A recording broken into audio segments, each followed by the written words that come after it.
I want to talk a little bit about the pros and the cons of autoflowers. Ooh, there's some schnat in my nose. The dried leaves and berries are ground up and made into cigarettes by a simple hand machine. The deadly narcotic is thus quickly and easily prepared for its market. So I sent out a poll on this YouTube channel as well as my Instagram account, and they're well over 50%. I want to say like 65, maybe even a little bit more, of the people who follow me are new growers.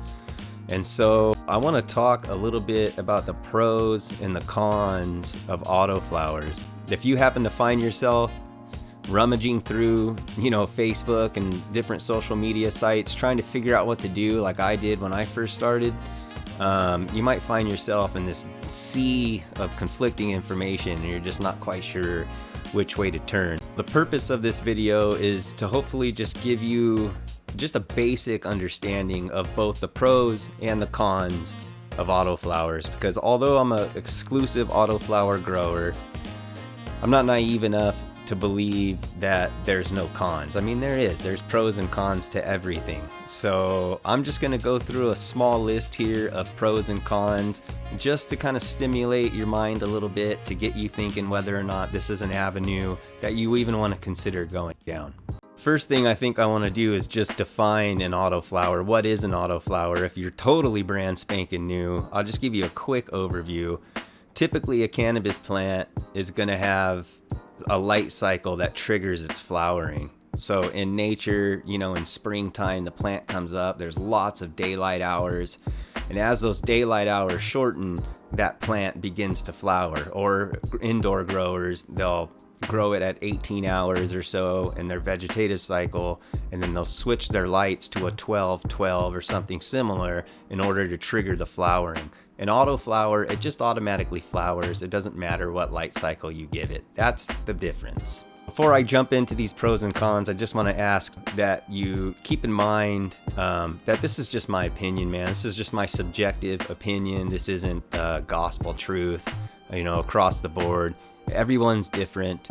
Everybody's got a different way of doing things and a different way of looking at things. So if you're interested from my point of view, then this is what it is. So let's start with the cons. All right, bad news first. I think the biggest con, or at least it can be, of an autoflower is that it automatically flowers.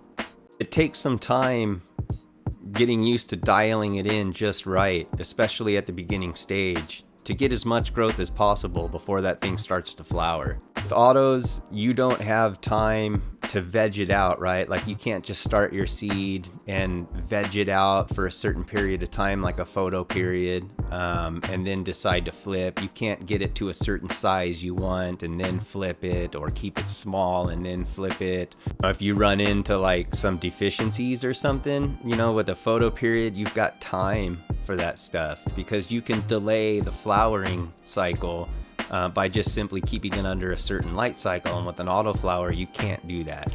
So basically, there's no veg control. There's no ability to wait to flip the plant.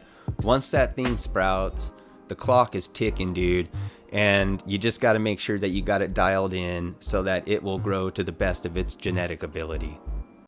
Another thing is that there's a lot of bad genetics out there. And you really got to use discernment. You really got to make sure that you know what you're getting, who you're getting it from. Especially when it comes to autoflowers, man. There's just people chucking pollen left and right out there. And there's people selling them on Facebook in particular. I hate to single out Facebook, but there's something about Facebook that just I don't know what it is, man. There's just the community over there is just savage. It's like a cafeteria food fight. Everybody's just always fighting and stuff. It's insane. A lot of bad advice on Facebook. Anyways, I'm getting off subject. The point is that you got to be careful where you get your genetics from, man. You're going to want to definitely use some discernment. Maybe ask around, see what other people are using. Spending 50, 75, $100 on a few seeds from some dude you've never heard of on some Facebook group, in my opinion, probably isn't the best idea. I will list off just a few genetic companies here really quick for you. It's not all of them, it's just a few off the top of my head that I can vouch for sure. Okay, Mephisto Genetics, Night Owl Seeds. I almost said Mandalorian Genetics, but they're now Gnome Automatics, Rockbud Inc., Firebuds Genetics, Fastbuds Genetics. Those companies, I know there's a few more, so I apologize for not getting them out there, but those companies are legit, man, and almost 100% of the seeds that you buy from those breeders are going to be good genetics. So know where you're getting your genetics from. There's lots of bad genetics out there. Another thing to mention is that autoflowers may not be the best thing to learn on for you. They may not have been the best thing for me. I'm not sure. That's all I've ever grown, but it may not be the best thing to learn on. I know with photos, like I discussed just a minute ago, it's like you've got a lot more control, as to the timing and stuff of that plant, so if there's deficiencies and stuff, if you're growing a photoperiod, you can work that out. You can work out your kinks before you flip to flower. Now with an autoflower, you don't have the advantage of doing that. It sprouts and it's just going to veg and start flowering, and there's nothing for you to do to stop or speed that up. So that could be a disadvantage when you're learning. Now, I didn't have an issue with it, and I know a lot of others that didn't. But I do know a few who have told me that they did have issues and they've switched to photos, and then now they're coming back to autos, or they grow both, or it doesn't matter, man. Cannabis is cannabis. Grow what you want. I just happen to grow autos, but I'm just saying it might not be the best to learn on. That's all. But with that said, I personally don't think they're hard to learn. So to each their own. It's a discernment thing to where you have to kind of look at it and say, do I think this is what's best for me? Do I think that this is, do I feel in my gut, what does my intuition say? Should I go with an auto or should I go with a photo? It's up to you, man. Another point is, which I was just chatting about, is deficiencies. You don't have the time to be able to manage those deficiencies. Now, there is a little bit of time. I've run into deficiencies even recently with some plants that are in the tent behind me. And, if you catch it in time, it's okay. It's not like you're going to lose your whole crop or anything. But, it is a fact that with a photoperiod, you got more time, man, to be able to deal with stuff like that. And it's just a little bit more difficult to bounce back if that deficiency gets pretty advanced. The other thing that I can think of for me personally is that I don't know what it is, man, but a lot of time these autos, the trichomes, they don't turn amber. They get cloudy, mostly cloudy, and then I might see a few ambers. Sometimes I don't at all. Sometimes I do. So it's just something to keep an eye on, because it could be deceiving. Sometimes a plant, it's done.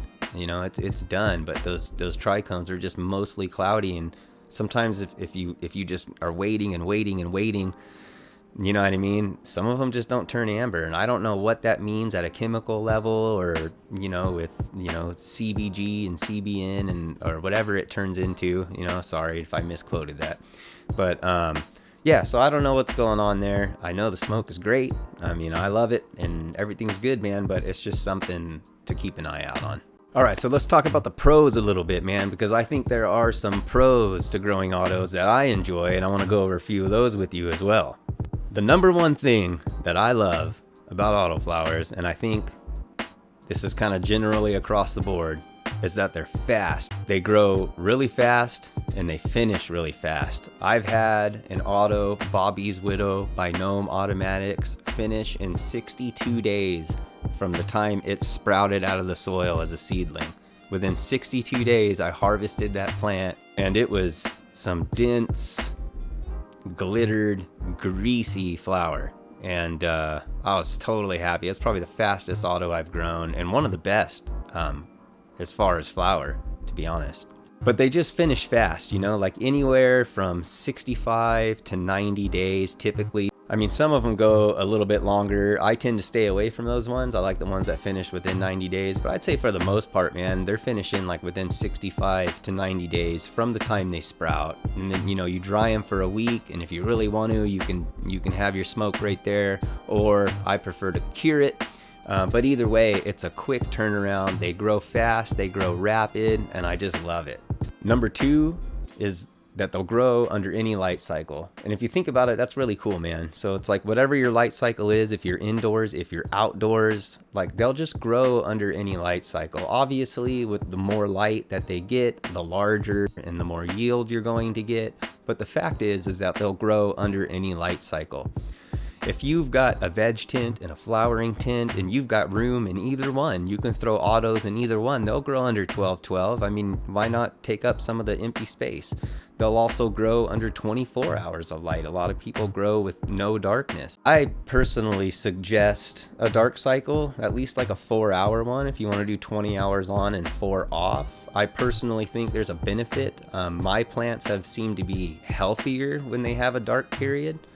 A little more vigorous, maybe it was just me and that's not truth at all, but that's just my opinion, man. I think there's a benefit, and I think there's certain processes going on in that plant during that dark period. But with that said, you don't have to. You can grow them. You can blast them 24 hours a day with light and they'll grow. A lot of people are growing autos just to turn around and squish them into concentrates. They grow, like I said, they grow super fast. They get super greasy, and so some of these cultivars that are out there, they're great for just pumping out, for rosin or whatever it is, whatever technique of concentrates that people use. They're just really good for that as well. There's this myth that autoflowers aren't as potent as photoperiods, and while there may have been a time when that was true, it's certainly not the case now. Autoflowers they're just as potent as photoperiods. Their THC counts and their cannabinoid counts are just as high. Their terpene profiles are just as good, are just as strong. So we're getting out of that season, that time era where autoflowers really sucked, to be honest with you. But you got guys now like Full Duplex from Gnome Automatics and like Daz from Night Owl, they're killing it, man. I mean, these guys they're producing autoflowers that will give any photoperiod, a run for their money, in my opinion.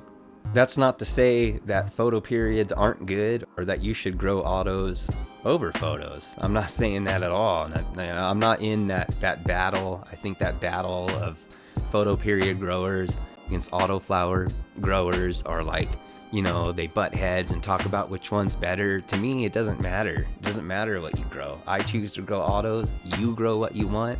Let's all just have a good day and call it good. Lastly, another great thing that I like about autos and that a lot of people take advantage of is the fact that you can do them in a perpetual grow. And that's because of the light cycle, right? So you can have autos that are about finishing up and some that are just going into flower, and then, a couple that are seedlings and they're just starting out, and they can all just continue through the same tint and the same light cycle. And it works out good too, because the ones that are finishing up, they're going to be a certain height from your lights, and then you don't want your younger ones that close to the lights, so it kind of works out good. And if you do need to do some height adjustments for your canopy, you can put stuff, or buckets or stools or whatever you want. Stools, whatever, dude. You can put stuff under it. You get what I'm saying. But anyways, it's really good for perpetual grows. It works out great. I know a lot of growers on Instagram, especially a lot of my friends who are growers on there who do perpetual grows, and they're just constantly harvesting, once a month, once every couple weeks, once every 2 months, like whatever system you set up. You just time it right, because it's the same light cycle coming in and out of that tint. But you know what, man? At the end of the day, really, it just depends on what tickles your fancy, man. I mean, you just got to decide what is going to work for you, and you'll feel it. You'll be like, yeah, I just feel like that's the way I want to go. So you just got to decide what works best for you without the pressure and the outside influence of people telling you what's going to work best for you. And that's the biggest problem on social media, is everyone's telling you what's going to work best for you. I'm telling you that you should decide what works best for you based off of what you're interested in and what tickles your fancy. I'm really curious as to what your thoughts are. If you already grow autos, what do you think about the things that I listed? And maybe I missed some. Maybe there's some more that you could add. Let me know in the comment section. Are you considering growing and you're not sure whether to grow photos or autos? If you have any questions, leave those in the comment section as well. And myself and others can get to them and try to help out. So if I left anything else out, just go ahead and nail it in the comments. If this video helped you in any way, I would appreciate it if you would hit the thumbs up and like it to help it in the algorithm and reach all kinds of growers so I can become famous on YouTube. All right, you guys, I hope this video helped you. Happy growing. Much love to you all. See ya. Nicotine, alcohol, good drugs. Coincidentally, tax drugs. Ooh, how does this fucking work? The deadly narcotic are ground up and made into cigarettes by a simple hand machine. Bruh.